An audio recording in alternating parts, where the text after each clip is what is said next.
వచ్చిన అతిథులందరికీ ఇది బాబు అందరికీ ఇది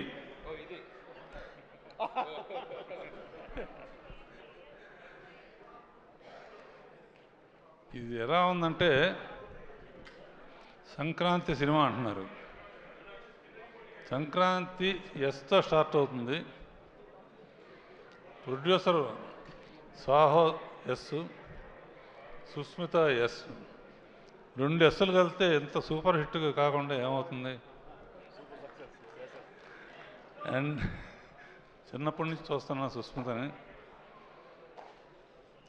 ఇటువంటి పెద్ద హిట్ రావటం అమ్మా నీ బాధ్యత ఇంకా బాగా పెరిగింది.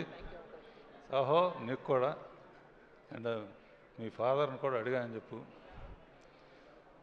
చిరంజీవి గురించి ఏం చెప్తాను నేను? నాకన్నా చిన్నవాడు అయినా బాబాయ్ అని పిలుస్తాను. చిన్నప్పటి నుంచి అల్లు రామలింగ గారు కానీ ఆ రోజుల నుంచి ఒక కుటుంబంగా పెరిగాం. మెయిన్ క్రెడిట్ నాకేంటంటే స్వర్గీయ ఎన్టీ రామారావు గారితో 12 సినిమాలు చేస్తే నేను బాబాయ్తో 14 సినిమాలు చేశాను.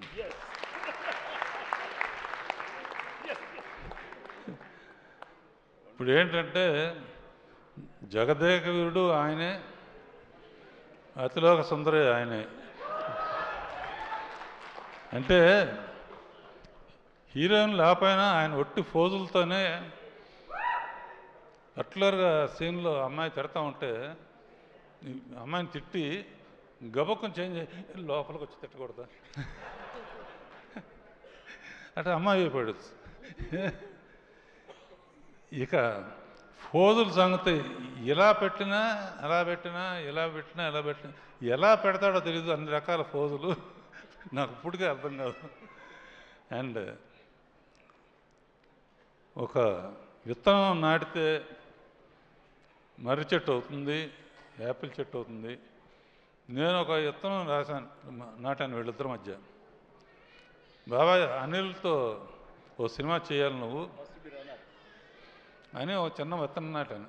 యాపిల్ చెట్టు వస్తుంది అనుకున్నాను, కానీ వటవృక్షం అయిపోయి మర్రి చెట్టు అయిపోయింది.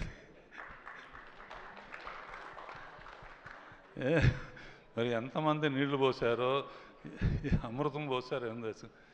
అండ్ యూ డిజర్వ్ ఇట్ బాబాయ్. ముఖ్యంగా మా వెంకీ, ఇతని ಏನಪ್ಪ ಏನು ಇದು మాదిరి వెంకీ గౌడ్ ఎల్లింద బందిరి అంటే కన్నడంలో మొదలుపెట్టి నువ్వు కూడా ఎండ్లో జాయిన్ అవ్వటం అనేది సినిమా దుమ్ము దులపటానికి కారణమైంది. అండ్ ఎంటర్టైన్మెంటు మీ ఇద్దరు కలిసి పోటీ పడి చేశారంటే అంటాం అంటాం.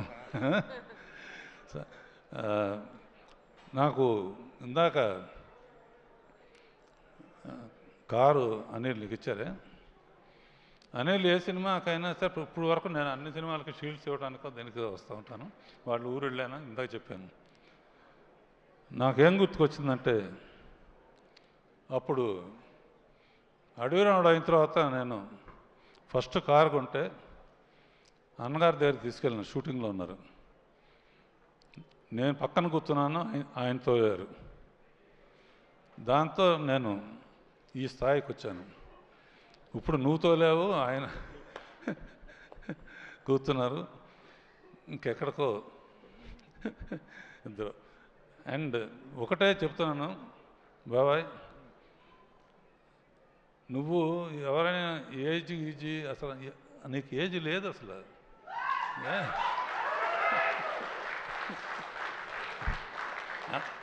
అందరూ నన్ను అడుగుతారు, మా ఇంట్లో వాళ్ళు కానీ బయట అందరు కానీ, ఏంటి చిరంజీవి రహస్యం ఏంటి?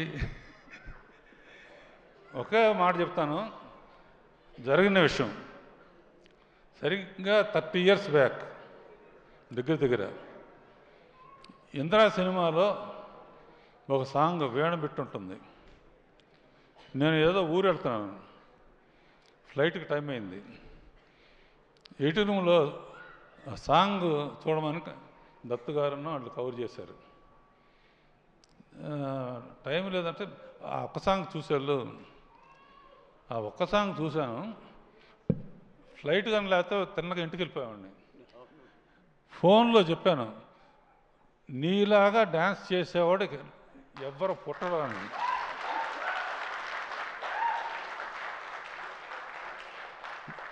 సేమ్ వీణబెట్టు చాలామంది చేశారు, చాలామంది ట్రై చేశారు.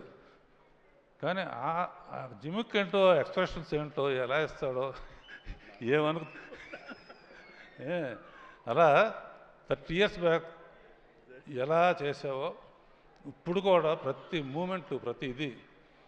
అండ్ అనిల్ ఇక చెప్పడానికి అవసరం లేదు కామెడీకి. వెంకీను చిరంజీవి కలిపి చేస్తున్నారంటే దుమ్ము దులిపేస్తారు కదా, గ్యారంటీ. నేనైతే ఒక సీన్ పెట్టామండి అనిల్, వీళ్ళిద్దరు తాగొచ్చి నయనతార దగ్గర కూర్చుంటే ఎలా ఉంటుందని.